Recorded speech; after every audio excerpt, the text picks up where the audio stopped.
Find the LCM and HCF of the following pairs of integers and verify that LCM multiply by HCF is equal to product of the two numbers.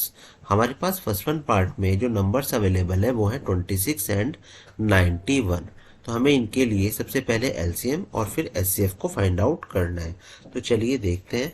हम सबसे पहले 26 के prime factors करेंगे और prime factors करने पे हमें मिलेगा 2 मल्टीप्लाई बाय 13। जब हम 91 की बात करेंगे तो यहाँ पर जो हमें प्राइम फैक्टर्स मिलेंगे वो होंगे 7 मल्टीप्लाई बाय 13। अब बात आती है एलसीएम की। तो एलसीएम के लिए हमें यहाँ पे ध्यान रखने वाली बात है कि आपको प्रोडक्ट करना होता है greatest power of each prime factor का। आपको हर एक प्राइम फैक्टर देखना है और जो भी उसकी ग्रेटेस्ट पावर होगी उसका यूज कर लेना है। जैसे कि आप यहाँ पे देखेंगे 2, तो आपको 2 को भी यहाँ पर यूज करना होगा। तो इसका इन्वॉल्वमेंट यहाँ पर आ चुका है।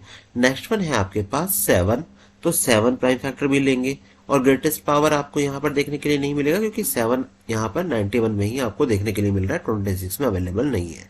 उसके बाद आता है 13, यहाँ पर भी है 26 में और ये 91 का भी प्राइम फैक्टर आपको देखने के लिए मिल रहा है। तो आप यहाँ पे इसको क्या करेंगे 13 ही यूज कर लेंगे क्योंकि दोनों की ही पावर क्या है 1 है। तो ग्रेटेस्ट पावर तो यहाँ पे मैच नहीं हो रही है क्योंकि दोनों की सेम पावर है, दैट्स व्हाई हमने यहाँ पर 13 का यूज कर लिया। इन तीनों का प्रोडक्ट करके देखेंगे तो हमें रिजल्ट मिलेगा 182। नेक्स्ट वन आपको यहाँ पर एचसीएफ फाइंड आउट करना है इन्हीं दोनों नंबर का। और एचसीएफ के लिए आपको जो ध्यान देने वाली बात है वो ये है कि आपको प्रोडक्ट तो करना है लेकिन किसका करना है, smallest power of each common prime factor. Notice कीजिएगा यहाँ पे कॉमन प्राइम फैक्टर है जबकि एलसीएम में ईच था, हर एक प्राइम फैक्टर का आप यूज करने वाले थे एलसीएम के केस में, लेकिन एचसीएफ में आप क्या करेंगे कॉमन प्राइम फैक्टर का यूज करेंगे। चलिए सर्च करते हैं कि यहाँ पे हमें कॉमन क्या क्या देखने के लिए मिल रहा है। तो कॉमन तो यहाँ पे 13 है और इसमें अगर मैं स्मॉलेस्ट पावर की बात करूंगा तो यहाँ पे आपको 13 ही लेना होगा क्योंकि दोनों की पावर क्या है सेम है। तो यहाँ पे आपने एलसीएम और एचसीएफ फाइंड आउट कर लिया है इन दोनों नंबर्स का। अब आती है वेरिफिकेशन की बात। तो आपको वेरीफाई क्या करना है, वेरीफाई करना है एलसीएम मल्टीप्लाई बाय एचसीएफ जो किसके इक्वल होगा, product of the two numbers. तो चलिए पहले एलसीएम इंटू एचसीएफ को देखते हैं।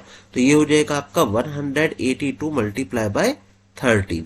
तो इसको प्रोडक्ट करने पे आपको जो रिजल्ट मिलेगा वो मिलेगा 32 टाइम्स 26, ये हो जाएगा आपका 6, यहाँ पे 10, 2366 2366 इसको प्रोडक्ट करके आपको यहाँ पर मिलने वाला है।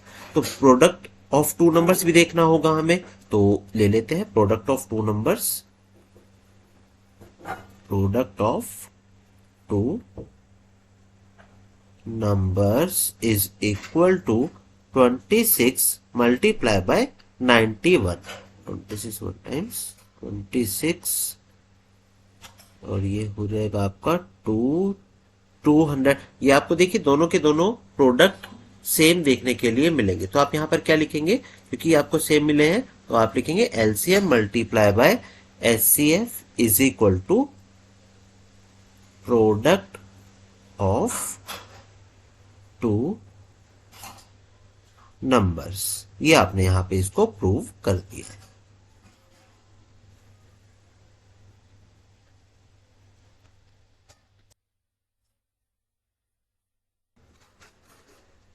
तो सेम प्रोसेस के थ्रू आप सेकंड एंड थर्ड पार्ट को भी सॉल्व कर सकते हैं।